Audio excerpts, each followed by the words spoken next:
So, speaking of Traumschiff and Starship Enterprise, is the cruise industry a kind of dream factory like Hollywood? An industry that delivers not just travel, but escapism, aspiration, and emotional connection? Yeah, absolutely. I would add exploring, discovering to that, but you phrased it very well.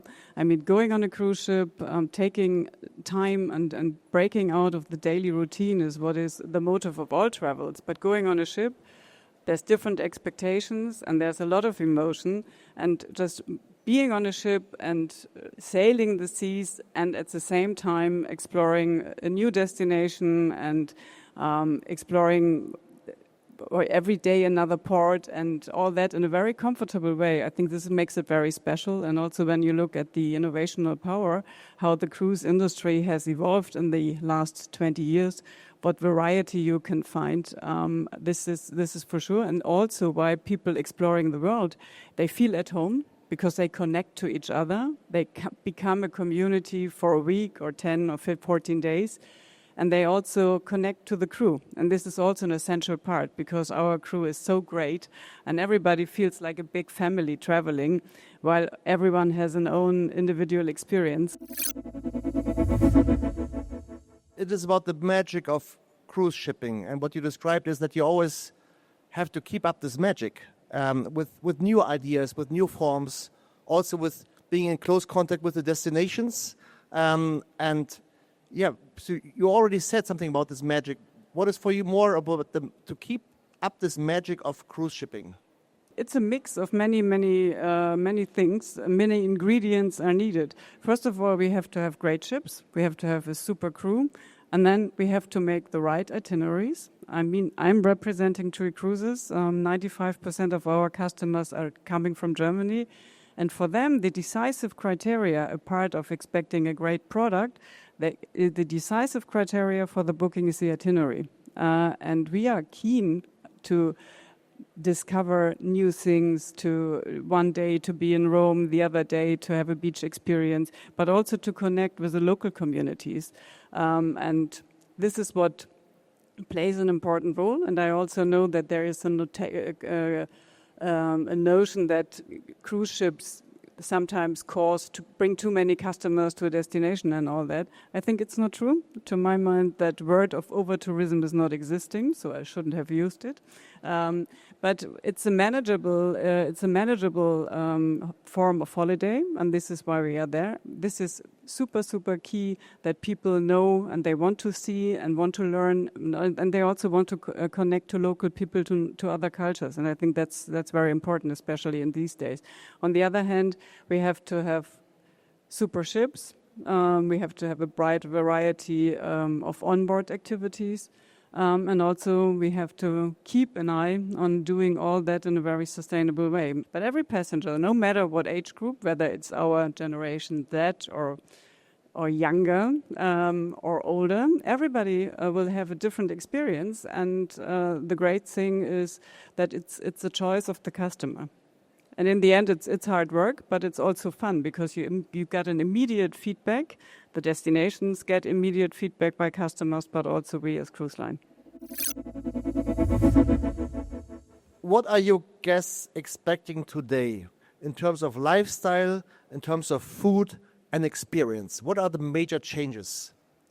Actually, there hasn't been that many changes in the recent years, and the reason for that is that the holiday motive or the motive to go on holidays to have that change from the daily routine hasn't changed. People want to relax. That's priority number one, and this has become a bit more popular after the pandemic. That relaxing and having other people taking care of you is number one.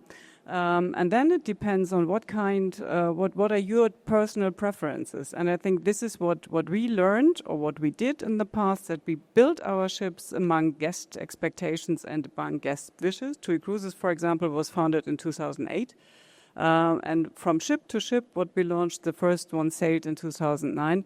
We learned from our customers what they would like to have, and we adjusted program on board. And when it comes to shipbuilding, we try to incorporate as many different venues to offer really to have a possibility that everyone really has an individual experience. What was new to me, and I joined TUI Cruises in 2014, and I had maybe some of the misperceptions what people had or sometimes have about cruises. I could see that back then spa and going to the sauna and have a massage was very, very popular. And this has changed over the years a bit, that the gym has become even more popular. So on the new builds we did from 2014 to 2019, we had our first expansion phase. We put more focus on that, and we have the biggest gyms on board of our ships, and all with sea view. So you can go on a cross trainer or on a bike and do your exercise with sea view. But we also created more venues where you can do yoga courses or kickboxing or these kind of things. And also we have put an arena on the ship. So being active on board is one change. And also when it comes to what might be interesting, and we have large variety in entertainment, smaller theaters, bigger theaters, just to cater to different needs and to different age groups. And then in the end, it's a customer who decides what I would like to do. There's a change when it comes to exploring a destination. We see that people, as I mentioned earlier, our TUI Cruises customers on average, when they go ashore, they really like to see where they are. They want to connect to the people, walk through old cities, or have a ride with a bike. And these activities, being more active and exploring a destination, maybe by walking and all that has increased. Thank you for these insights, Wybcke.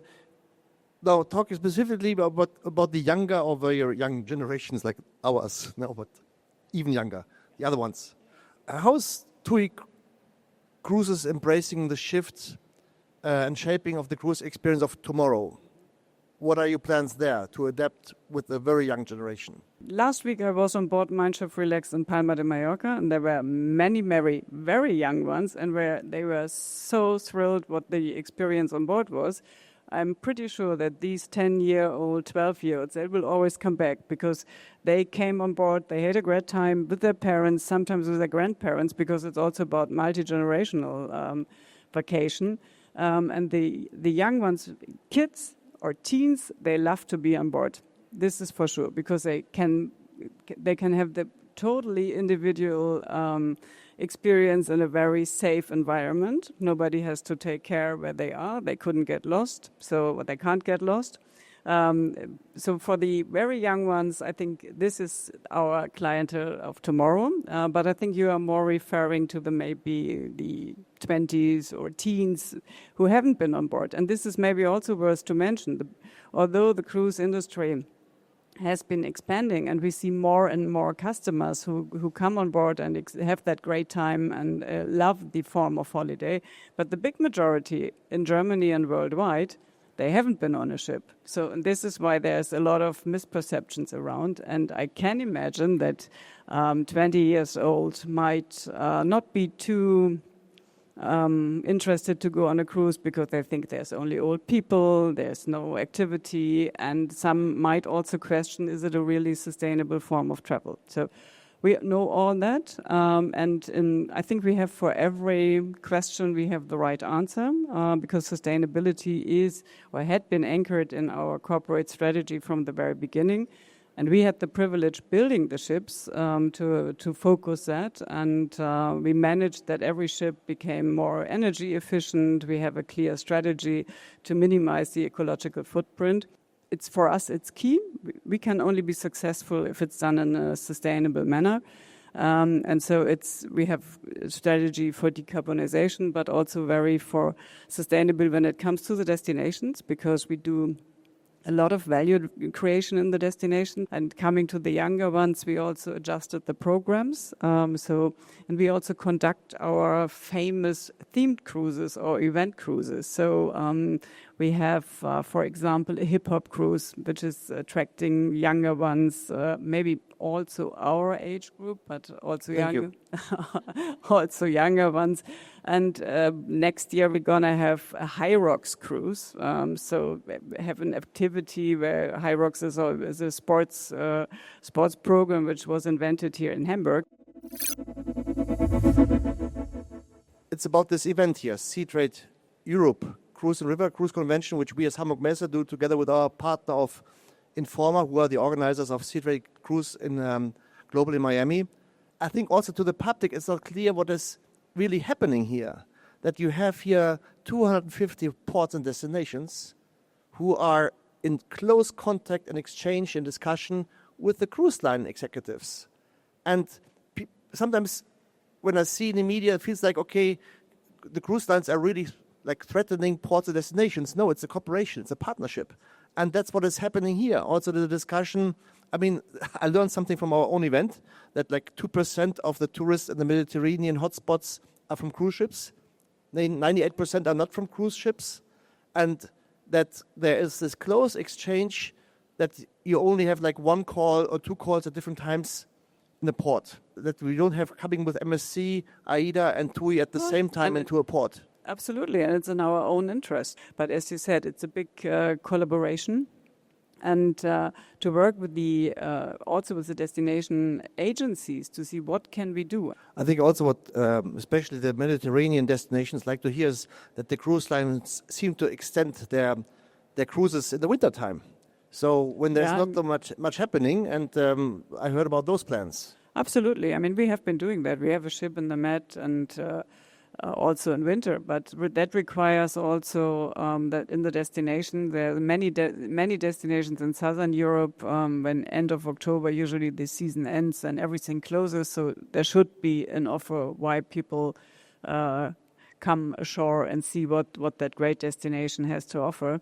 But in the end, it's also really sitting together and making good plans, and the transparency, we welcome that, because it's not in our interest. We invest so much in new ships, technology-wise, venue-wise, program-wise, and then you bring the people to a destination, and when it's crowded or it's not working, it's not in our interest, because it should be a holistic, great experience. And I think there's in Europe, I mean, 70% of our ships are deployed in Europe.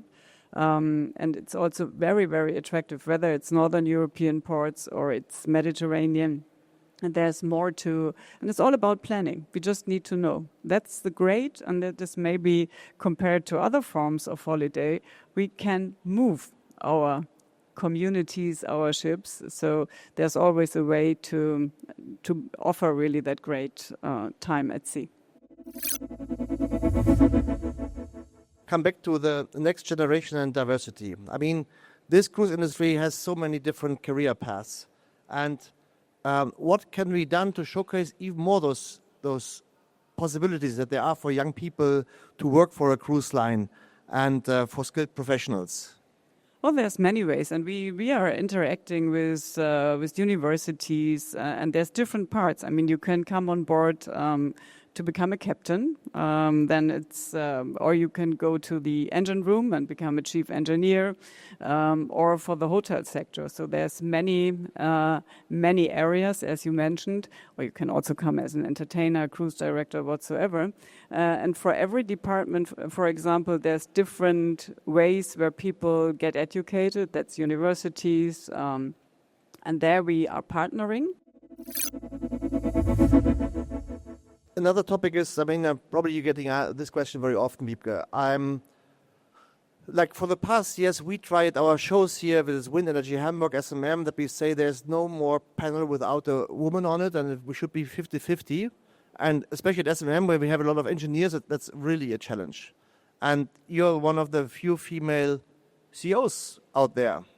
So what is your advice to grow these numbers? What would you tell a young woman to follow your path? Because, I mean, you are a role model, if you like it or not, but would be interesting. I have the classical background, if I may say so. I'm coming from the tourism industry, so I'm not a captain, I'm not an engineer. And this is the area where we still see not that many women. But in the other parts, in the hospitality, in the tour operating, there had always been women in leading roles. And this is also what brought me maybe in that position, because I never asked myself, I never wondered, can I have that role? Because it was like a in the 90s, there were many female managing directors in the tourism industry. And when I first was confronted with the idea to join a cruise company, I did my own research, and I found out that also in the US, there's many women leading cruise companies. So I think you have to look for all the areas, and hospitality and management, general management, there's more women, but when it comes to the more technical, nautical part, then there's room for more. But we also have female captains on board, so environmental officers. It's a great, there's a lot of opportunities, and I can tell every young girl and boy that they should stay curious, they should do work what they like. You should be passionate about what you're doing in your professional life, and then you can go everywhere. But maybe not one point too, but as you said, for women in our industry. And if we would have brought Isolde today with us, the managing director of Hapag-Lloyd, there's also another female, and there's many female colleagues at Hapag-Lloyd. So I think it's a bit where you look at, and when you look at the panels, you're right. There we can improve. We are there, and all ladies are welcome to apply. We are expanding our fleet, so there should be opportunities. Thank you, Wybcke. This conversation is taking place live at SeaTrade Europe 2025 in front of both industry participants and cruise enthusiasts. What message would you most like cruise enthusiasts to take away from today's discussion? That the ones who haven't been on a ship, but I don't think there are many here, that they hopefully agree what we have said, that it's a great form of holiday, and that they maybe think about booking their next trip, this Mein Schiff or Hapag-Lloyd. No. And I think that they know and that they understand that that's an industry where a lot of detailed work is taking place behind the scenes. A lot of technology had been implemented, and we are maybe not talking about it enough, so that the perceptions went in the wrong direction. So I would, if I should say it in a nutshell, come on board. Thank you so much, Wybcke. Thank you for being on board with us. Thank you very much to all of you for your patience and attendance, and enjoy the rest of the day and the Hamburg Cruise Days. Thank you so much.